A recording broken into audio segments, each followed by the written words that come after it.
में डूब जाए? क्या हो अगर ढूंढने पर भी जमीन ना मिले?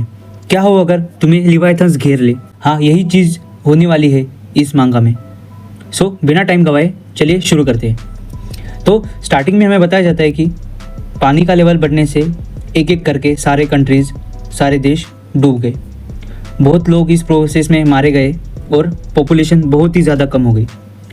इसके बाद हमें दिखाया जाता है ये दो लोग हैं, ये दोनों बाप बेटे हैं और इस बेटे का नाम बोटा है। उसका बाबा उसको कहते हैं ध्यान से रहो, आगे कांच है। और बोटा कहता है हाँ मुझे दिखाई देता है। और इसकी शक्ल से ऐसा लग रहा है कि ये अपने बाप से पूरा पक चुका है। फिर इन्हें एक मार्ट दिखता है, ये उसके अंदर चले जाते हैं। फिर उनको वहाँ पे कंटेनर फूड दिखाई देता है। उसके पापा बोलते हैं सब कुछ साथ ले लो। बोटा कहता है कि ये क्या है? दूध पाउडर। फिर उसके बाबा बोलते हैं तुम ठीक से पढ़ नहीं रहे हो। फिर बोटा कहता है कि ये कुछ काम में आने वाली चीज़ नहीं है। उसके पापा बोलते हैं अभी ये कुछ काम की चीज़ नहीं है, पर शायद हमें फ्यूचर में इसकी ज़रूरत पड़े। तुम्हें और पढ़ाई करने की ज़रूरत है बोटा। फिर बोटा कहता है बस भी करो अब। फिर उसको उसके बाप के हाथ में कुछ चम्मच दिखाई देते हैं। फिर बोटा कहता है कि हमारे पास बहुत सारे चम्मच है, हमें इन चम्मचों की ज़रूरत नहीं है। तो उसके पापा कहते हैं कि हाँ आज ज़रूरत नहीं है, पर फ्यूचर में कभी ज़रूरत हो तो हम इसे रख लेते हैं। फिर उसके बाद उसके पापा बोलते हैं बहुत सारा सामान हो गया है, आज के लिए इतना काफ़ी है। और फिर बोटा कहता है कि इस जगह को पापा रूइंस बोलते हैं और पहले इस जगह पे बहुत सारे लोग रहते थे, पर ये पानी के अंदर डरावनी दिखती है। फिर दिखाया जाता है कि बलून के साथ उन्होंने सारा सामान ऊपर ले लिया। फिर हमें एक बच्ची दिखाई जाती है जो कि पापा कहती है, मतलब ये बोटा की बहन है, इसका नाम लीटा है। उसके पापा बोलते हैं तुम्हें कुछ दिखाई दे रहा है? वो बोलती है नहीं। उसके पापा बोलते हैं कि आसपास पंछी नहीं है, मतलब यहाँ पे ठहरने की जगह नहीं होगी कोई। फिर बोटा बोलता है कि हमें महीनों से किसी पंछी की दिखने की कुछ आहट नहीं हुई।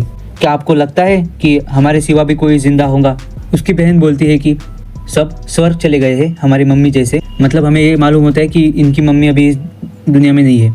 उसके पापा बोलते हैं कि मुझे पता है कि लोग जिंदा होंगे, बस हम उनसे मिल नहीं पा रहे क्योंकि ये समंदर बहुत ही बड़ा है और तब तक मैं तुम दोनों की रक्षा करूंगा और तुम लोगों को प्रोटेक्ट करूंगा, पर तुम्हें भी एक दूसरे का ख्याल रखना पड़ेगा।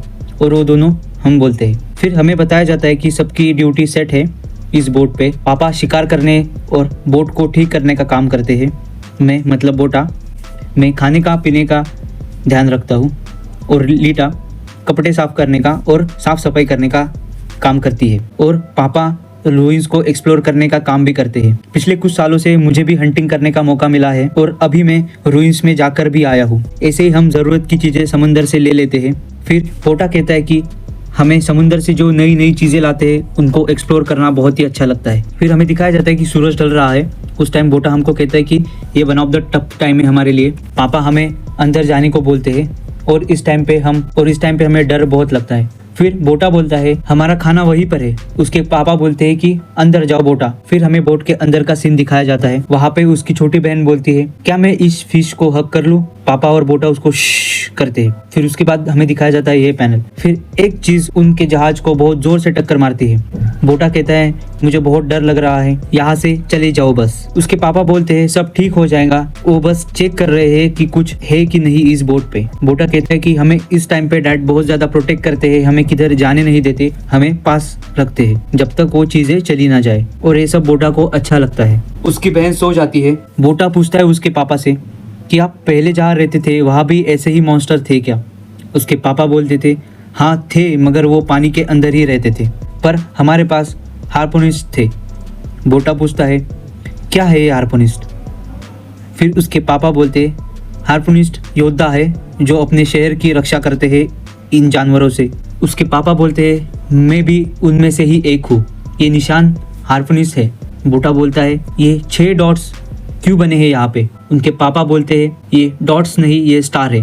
बोटा पूछता है स्टार मतलब क्या? उसके पापा बोलते हैं अरे हाँ, तुमने कभी रात को आसमान नहीं देखा क्योंकि हम रात में बोट के अंदर ही रहते हैं। इनके पापा इनको ऐसे एक्सप्लेन करते हैं जैसे स्टार्स कोई बहुत ही ज़्यादा अलग चीज़ है, लेकिन बाद में बोटा सो जाता है। फिर हमें सुबह का सीन दिखाया जाता है। बोटा कहता है कि हमारा खाना खराब हो गया पूरे हफ्ते भर का, बोट भी बहुत ज़्यादा खराब हो गई है, बट हमें कुछ नहीं हुआ, ये सबसे ज़्यादा अच्छी बात है। बोटा बोलता है क्या हम सच में लकी है?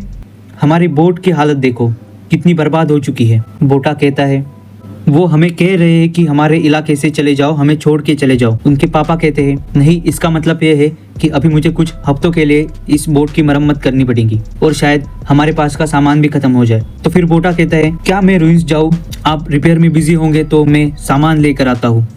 उनके पापा नहीं बोलते हैं, वहाँ मॉन्स्टर है, तुम दिन में भी वहाँ नहीं जा सकते। बोटा कहता है मुझे मदद करनी है, हम कल ही तो वहाँ पर गए थे। उसके पापा कहते हैं हाँ, क्योंकि पहले मैंने उस जगह को चेक किया था, फिर हम दोनों गए थे और अभी मेरे पास कोई और रास्ता नहीं है। तुम दोनों बैन हो गए हो रुइंस जाने के लिए जब तक तुम 17 साल के नहीं हो जाते। बोटा कहता है कि आप हमारे साथ ऐसा कैसे कर सकते हो, मैं बड़ा हो चुका और मैं जहाँ चाहे वहाँ जा सकता हूँ। उनके पापा कहते हैं ये रूल्स हमारी सेफ्टी के लिए है, हमारी फैमिली की सेफ्टी के लिए है। बोटा कहता है आप कब तक हमें छोटे बच्चों जैसा ट्रीट करोगे? उनके पापा कहते समुंदर की ओर इशारा करके कि आप यहाँ कहीं भी जा सकते हो रुइंस को छोड़ के। फिर बोटा बोलता है नहीं, हम भी इस गोल्ड फिश के जैसे फंस चुके हैं इस समुंदर में। फिर उसकी बहन बोलती है देखो वहाँ पंछी उड़ रहे हैं। फिर उन्हें एक बिल्डिंग दिखाई देती है। उनके पापा बोलते हैं तुम दोनों बोट पे ही रहो, मैं जाकर वहाँ पे तलाश करता हूँ और अगर बोटा मुझे कुछ हो जाए तो तुम शिप को अपोजिट डायरेक्शन में मोड़ लेना और चले जाना यहाँ से। बोटा कहता है क्या आप उनसे लड़ोगे पापा? फिर उसके डैड डिपेंड करता है, अगर वो अच्छे हुए तो नहीं, बुरे हुए तो जरूर। उनके पापा को अंदर जाके कुछ ऐसा देखना, कहते मतलब क्या है ये, मर गए सड़ गए हैं लोग यहाँ पे। फिर थोड़ा देखने पर उसके पापा को वहाँ पे 2 मिसाइल्स दिखती है। फिर वो वापस आ जाता है और पूछता है रीटा से क्या तुम ठीक हो? रीटा कहती है बोटा उनकी, और फिर बोटा बोलता है मेरी मदद करो पापा, वहाँ पे कोई तो है। उनके डैड देखते हैं और उनको पता चलता है कि ये कोई आदमी नहीं है। बोटा कहता है अरे कहाँ चला गया ये, हमारे नीचे कुछ तो है। फिर हमें कुछ ऐसे टेंटिकल्स दिखाए जाते हैं और उस मॉन्स्टर का साइज देखो, मतलब 2 टाइम्स है बोट के। फिर वो इनकी बोट पे हमला कर देता है। तो इसी के साथ इस वीडियो को करते हैं एंड। ये था लिवाइथन का पार्ट 1। अगर तुम्हें वीडियो अच्छी लगी है तो लाइक करो, सब्सक्राइब करो और पार्ट 2 विदिन 2 और 3 डेज में अपलोड कर दूंगा। अगर आपको पसंद आया है तो प्लीज़ शेयर कीजिए, लाइक कीजिए और पार्ट 2 के लिए चैनल को सब्सक्राइब कीजिए। Thank you.